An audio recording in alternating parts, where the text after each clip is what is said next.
One of the things that we really want to do with this show is we want to make sure that we answer emails that we get. Right. Any feedback you give us, we want to look at it and see what it is that you're thinking about, what's on your mind. So we don't even stray away from the hard topics either. Like, we want to tackle them all. So we did get a really good one. Had 3 really great questions. What were they? Are you trying to serve God and yet ignore something He has told you to do? Are you living your life as if God does not notice your disobedience? And do you apply God's standards to yourself as rigorously as you apply them to others? Yeah, I may have changed my mind. I don't know if I want to answer these. So this week we will not be answering those questions. No, we will. We will. Okay.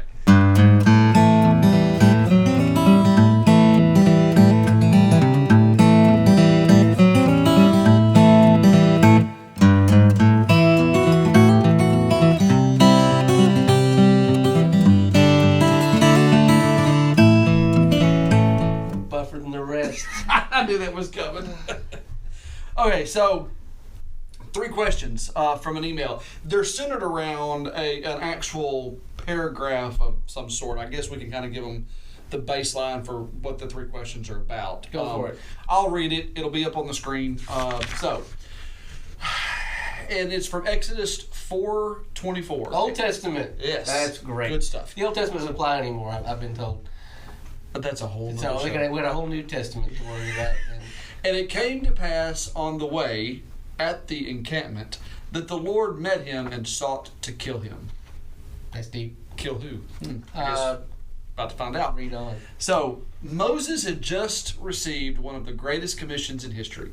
He was to be God's instrument to deliver the nation of Israel and to guide it to the promised land. He was to lead them to become a kingdom of priests and a holy nation. That's from Exodus 19:6. Yet Moses had not obeyed all of God's commands himself, for he never had his son circumcised. This was a long-standing command from God that Moses had ignored. So God's response was to prepare to kill Moses. So the whole gist is God showed up, was going to kill Moses because he hadn't followed the one commandment that he had told him to follow. One commandment! Yes, exactly. So Moses snapped to it, I guess, snatched the kid up, did some chopping, saved his own life, and then God used him in a big way. Thanks, Moses. Yeah. So anyway, that's the whole gist that leads into these questions. Sure. The first one being, are you trying to serve God and yet ignore something He's told you to do? Okay, well, let's look at that. I think we all can agree that God has put us on earth for a purpose. We're not just here aimlessly wandering around. Yeah, I would be in agreement with that. I don't think He just made us to be here. I mean, He gave us the free will to do the things that we're capable of, but He certainly, I think, has a plan for each one of us. Yep.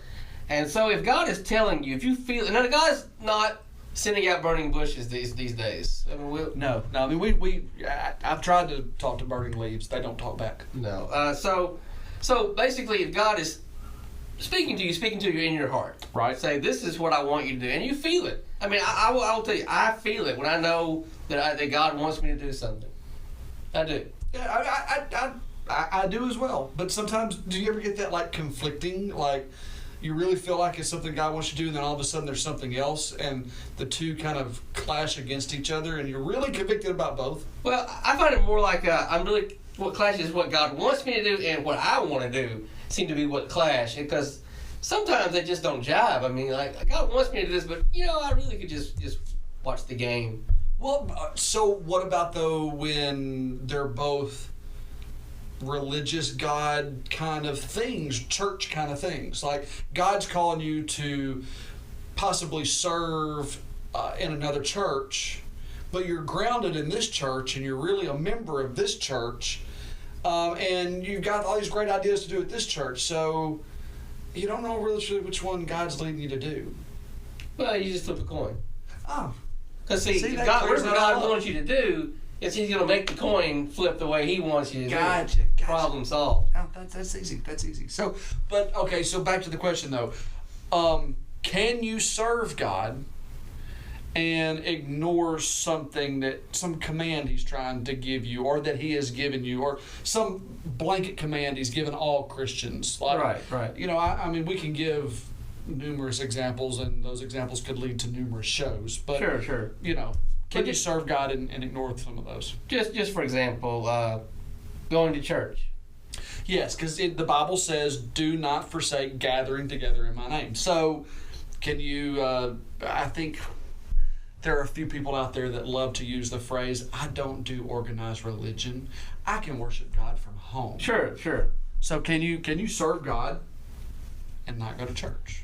Can you? Sure. You can put that family dog in the microwave. Doesn't mean you should. Okay. Can and should. See, right? I see your point. So there are things that you can do, but if your whole idea is that I don't have to go to church to follow Jesus, well, where are you following him to then?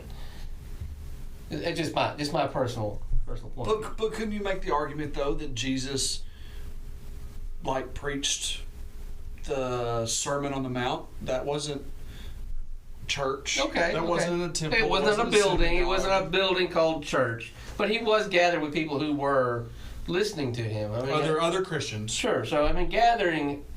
So you don't want to go to that big building over there. Fine.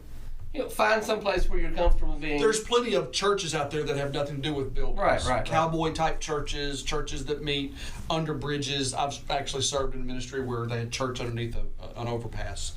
Oh, so not like a water bridge because you would drown. Yeah, no, like a street. I guess you could be a fisher of men for real. Get out of the water.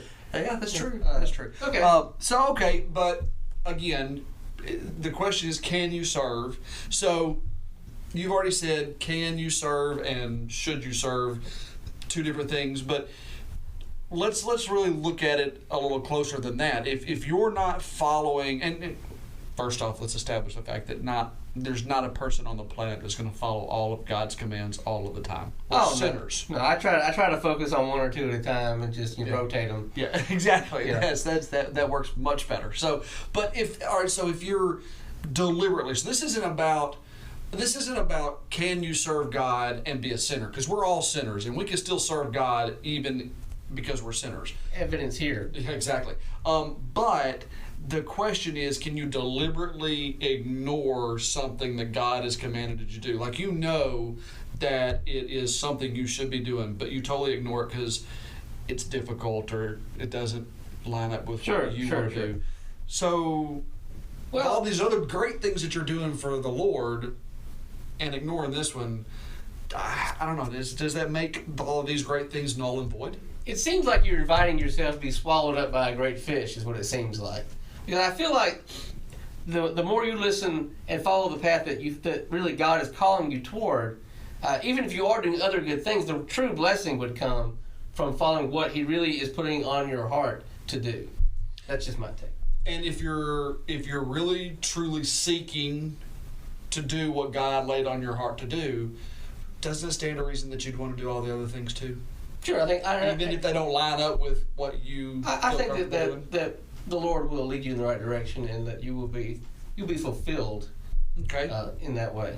So, our question number 2: are you living your life as if God does not notice your disobedience? Right. So 7 billion people on the planet. He can't be watching me all the time. Right, and disobedience. That's really a nice way of saying just all out, I'm refusing to do what God's told me to do. But here's the thing, I'm guilty of this. Do you ever rate your disobedience? Oh, sure. Like this one, hey, I didn't kill anybody today. Right. Or I only killed him a little bit. Right, but I didn't physically kill them. Oh, okay. Yeah. Right, I didn't. No murders today. So that's a good thing. Right. So this little white lie I told over here, it's fine. God didn't notice that. God. And He knew my heart. See, yeah. I mean, we don't even go through the whole long list of everything that we've done wrong when we're asking for forgiveness. We do that whole blanket prayer, forgive me of my sins, takes care of all of it. Oh, sure. And the idea also is that we always want credit for all the good things we do, but we really sort of got the stuff that we did, we put that under here. You didn't see that, God. This is the good stuff here that I did, not the thing here. That's not. But is this question also kind of pointing to the whole idea that we live our lives as if God doesn't notice our disobedience? So in other words, is that our way of saying my disobedience isn't all that important. Like you say, if I'm doing the good stuff for God, that outweighs the bad stuff, so he won't notice the bad stuff. And that really couldn't be further from the truth. Right, and it's another thing about, when we're being disobedient, we're doing things that we actively know that God would not approve of. I mean, how do we justify it? It's not that big a deal. I always think of a story that comes to mind. I was at a restaurant eating dinner with a couple. My wife and I were with a couple, and the other couple, the teenage son called, wanted to know if he could go somewhere and do something. I don't remember the specifics, but I just remember him saying, "Is this someplace you would want to be when Jesus walks through the door?" Yeah, I've heard that. And so it's easy to think about that. I mean, what you're doing, what you're not doing. How are you going to explain if God were to say, "Why aren't you?" If it were literally were to walk through the door and say, "Why aren't you doing this thing that I've set before you?" How would you answer? What's your answer going to be? I just hide. Exactly. Come back with some fig leaves, try to cover all of your. That's the thing is that.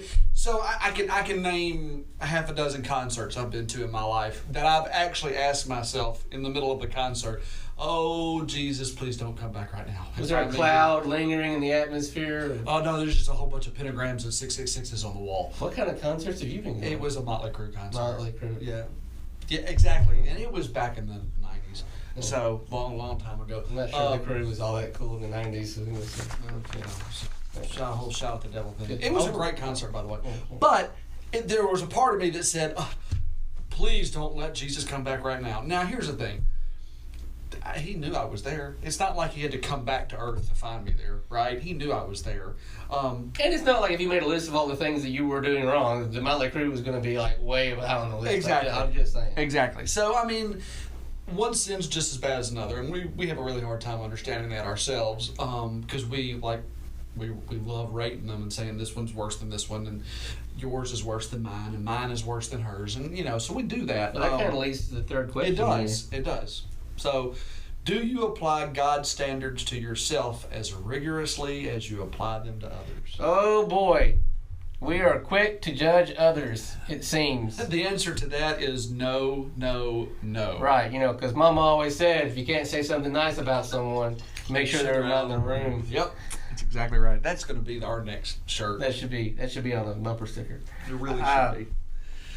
But yeah, seriously, when you see someone doing something that causes you to go, "Why are you doing that, you terrible person?" You suddenly forget all the things that you've done. Mm-hmm. It may be just as bad or worse as something you've done or something that you be judged by society. If society is who's setting the bar for what's good or bad, if we're not leaning entirely on trusting God's standards, if we're going to try to set our own standards. So, all right, so on God's standards then, I mean, if we're talking about applying God's standards, obviously that is a perfect standard, right? That's where you can have an argument with an atheist, or you can have an argument with an agnostic about, absolute truth and all that. But we all understand, I think that everybody could agree that we are born with a moral compass, right? And people know right from wrong. An atheist that doesn't believe in God hopefully isn't going to just pick up a gun and start shooting people because they know that that's wrong, right? So they have a moral compass. People that don't even have any sort of religious or faith-based, they understand that there is a right and wrong to exactly. them. So they know that, whether they want to admit that or not, they know that there's a right or a wrong. So when we're talking about God's standards is what even people that don't believe in God, they have to have something to compare what makes it right. So God's standard would be, this is the basis of good. Right. Here's Jesus' perfect blank slate. Yep. All it takes, and now you're not living up to God's standard. Yes. So God's standard is that's perfection, and we already know we can't be that. I'm going to need a lot more dots. None of us can be God's standard. We can't meet that. But what's interesting, well, you're still going with the dots, aren't you? That's kind of the whole thing blue, really. So what's interesting though is church. We'll say church, the church body. We love doing this, right? We love applying that holier than thou God standard to other people, but we don't apply it to ourselves. And I'll give you an example. And this may ruffle some feathers out there, may ruffle some feathers from church members that we go to church with. But homosexuality is a really good one to talk about. And then we can do a whole other show on that. But we want to, churches as a whole, lots of churches out there, not all of them, but lots of churches out there want to throw people that have an alternative lifestyle straight into hell. Like, oh, you are so much worse than me. God says that that's a sin. You're going straight to hell. Like, that's the unforgivable sin. And really and truly, it's not, right? God can forgive any sin. God can redeem anybody. But we love applying standards to people that are not like us. And I'm not saying that homosexuality is right, because it's not. It's a sin. But we love to, as Christians or as the church, look down on people who are drastically different than us and apply God's standard to them. Oh, sure. It goes back to the old cliche, I guess it's not a cliche, but really saying, I guess, hate the sin, but still love the sinner. Which is not in the Bible, by the way. No, not a biblical sentiment, but still, it's very applicable when it comes to recognizing sin in others and somehow failing to recognize our own sin. Right.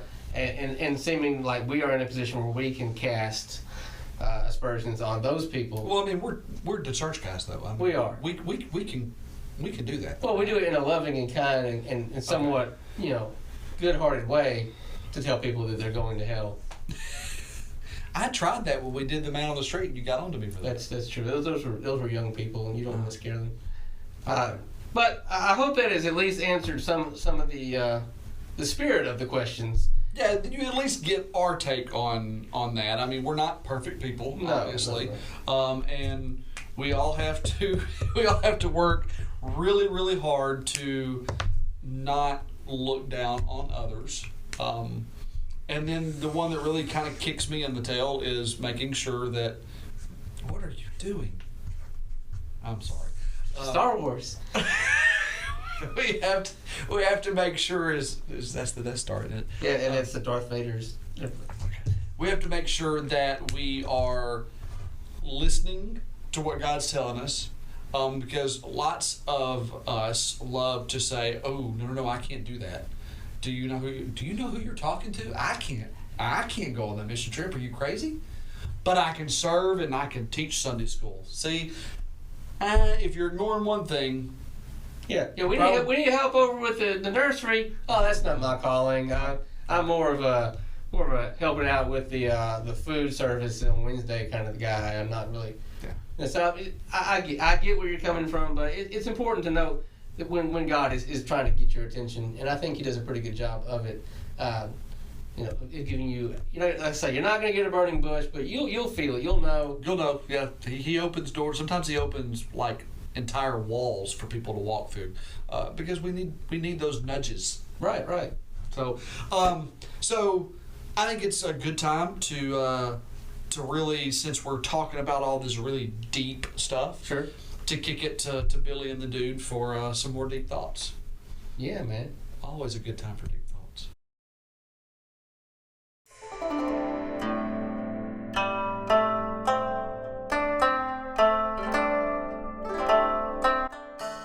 You know, if you add an S to the front of laughter, it turns into slaughter. Oh, man. That's a little frightening, man. Hey, can you cry underwater?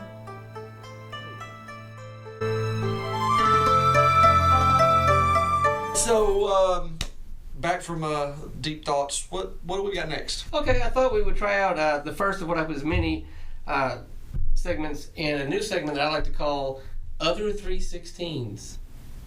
You mean there's more than just that one? Exactly. Everyone knows John 3:16. If you don't, God so loved the world, He gave His only begotten Son, so that whosoever should believe in Him would not perish but have everlasting life. And if you don't know that, you're probably going to hell.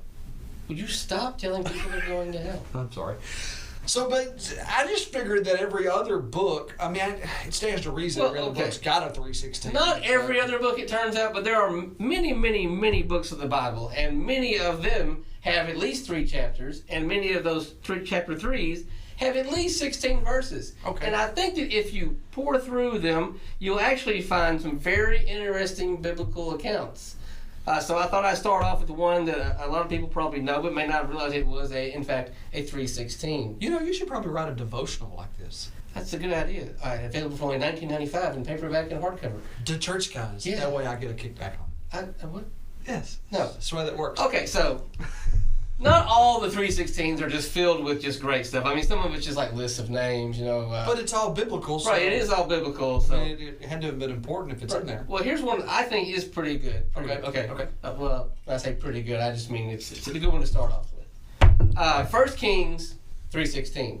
Okay. Stop me if you've heard this before, but there was once a wise king named Solomon.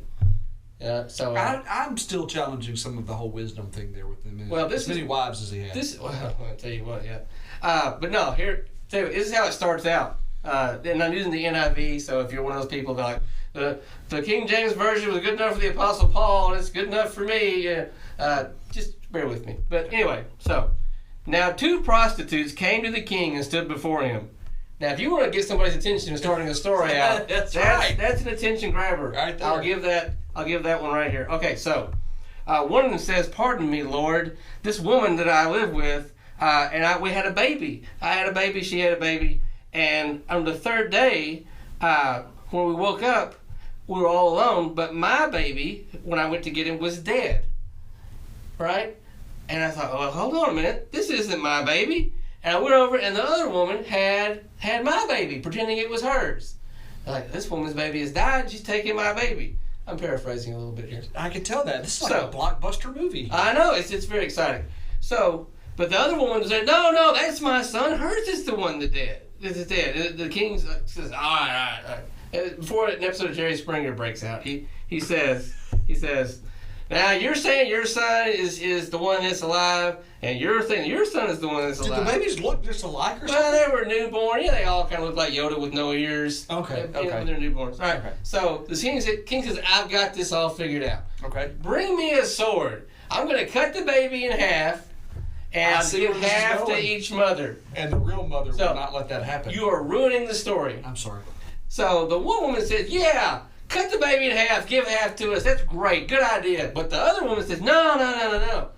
Just let her have the baby. And spoiler alert, yeah. Sorry. Solomon sees right through this and says, oh, the one that is willing to give up the baby just so it can live, that's the real mother. And he gives the mother the baby. And maybe he was a wise dude. Well, I mean, it says, when all Israel heard the verdict the king had given, they held the king in awe because they saw that he had the wisdom from God to administer justice.